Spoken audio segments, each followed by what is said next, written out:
Baik, di sini kami akan menyajikan hasil diskusi kami dari kelompok 6 yang berjudul Mengenal Teater Sesuai Naskah sebagai salah satu syarat dalam memenuhi tugas di mata kuliah Apresiasi Drama Indonesia yang diampu oleh Bapak Calvin Tinus Nduru SPD M.Hum.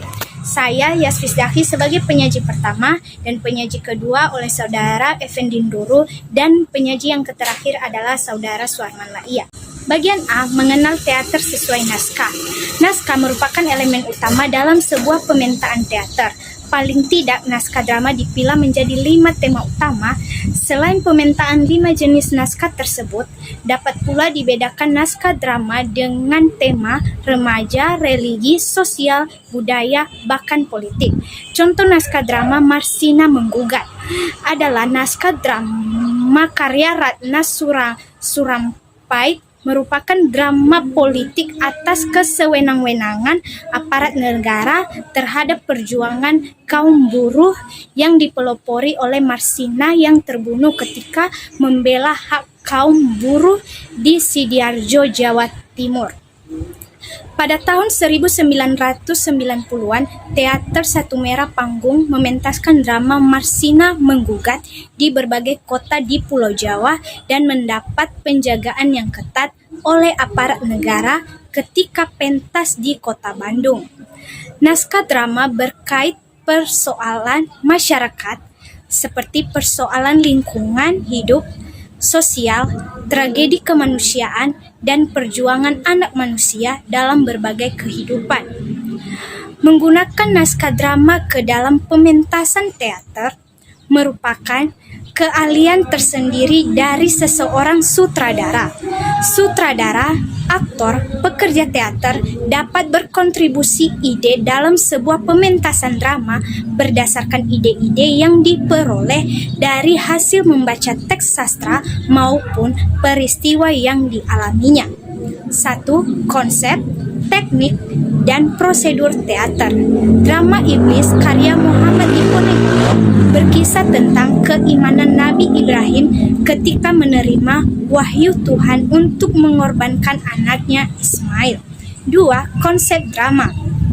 Selain persoalan pemahaman naskah, masalah penting dalam prosedur teater adalah persoalan drama adalah konflik antara manusia dan hubungan teks drama dan pengarang naskah.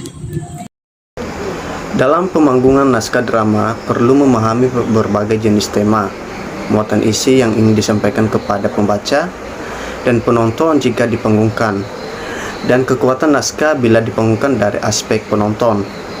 Sekarang masuk pada nomor 3, yaitu drama sebagai konflik manusia. Dalam hubungan dengan konflik manusia, subjeknya adalah lahir, menikah, cerai, mati, kejahatan dan hukuman, perang dan damai. Temanya adalah keberanian dan kepengecutan, kesetiaan dan pengkhianatan, keserakahan dan murah hati. Menurut Hermawan 1993, penciptaan drama dasarnya adalah konflik yang menjadi hukuman drama, yaitu berpokok pernyataan kehendak manusia yang saling berposisi kisah si protagonis yang menentang dipenuhinya keinginan tersebut. Sekarang masuk pada bagian B-nya, yaitu elemen-elemen pembentuk naskah drama. Seorang penulis naskah drama mendasarkan teks drama pada karakter, situasi, dan subjek. Karakter berguna untuk mengembangkan konflik. Penulis menggunakan karakter manusia jujur, bohong, pengasihat, jahat, disiplin, malas, tanggung jawab, pecundang, dan egois, altruis, dan seterusnya sebagai bahan penulisan. Subjek atau tema ialah ide pokok lakon drama.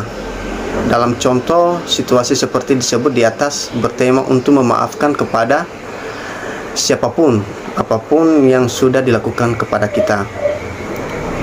Sekarang kita masuk pada bagian C-nya, yaitu konstruksi dramatik dalam drama. Dalam karyanya Poetik, Aristoteles mengemukakan teori, analisis, dan hukum puisi dan dramanya. Yang pertama, teori tentang komedi, Yang kedua, teori tentang tragedi.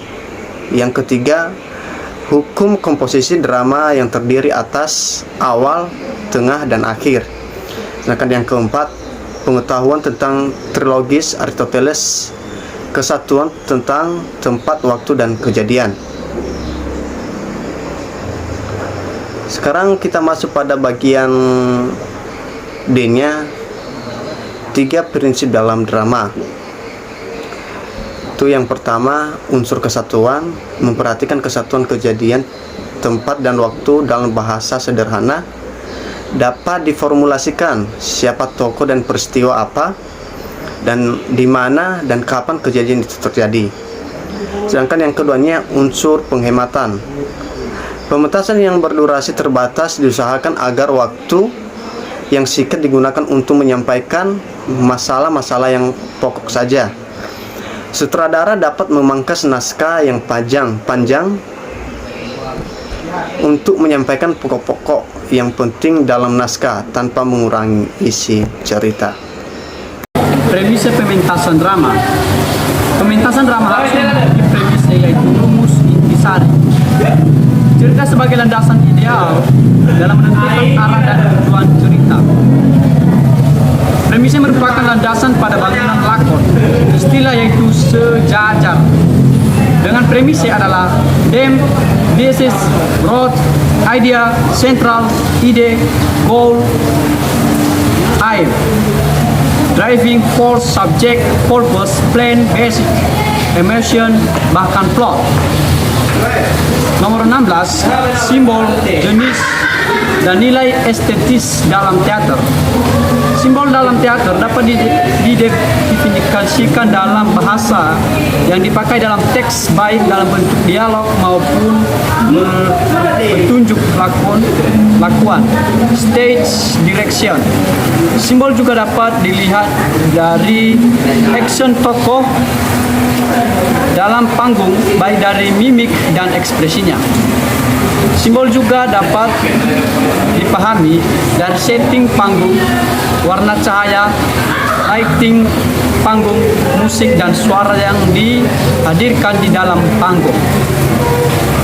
Nomor 17, simbol estetis dalam teater. Simbol adalah tanda yang menunjukkan bahwa tidak ada hubungan alamiah antara penanda dengan petandanya. Hubungannya bersifat arbiter, dalam kurung semau maunya. 18, bagian D, menampilkan teater sesuai konsep, teknik, dan prosedur. Nomor 1, konsep teater modern. Konsep teater tergantung cara penggarapnya, kesulitan, kemudahan, naskah, dan kemampuan aktor. Konsep teater tradisional. Pengertian tradisional dimaksud adalah teater daerah seperti Lutruku di Jawa Timur, Ketaprak di Jawa Tengah, dan Yogyakarta Lenong di Betawi. Nomor 19, teknik dan prosedur pementasan. Teknik dan prosedur pementasan teater dilakukan dalam 2 tahap. Tahap pertama, menyusun direktor, kopi, semacam catatan sutradara sebagai pedoman penyutradaraan.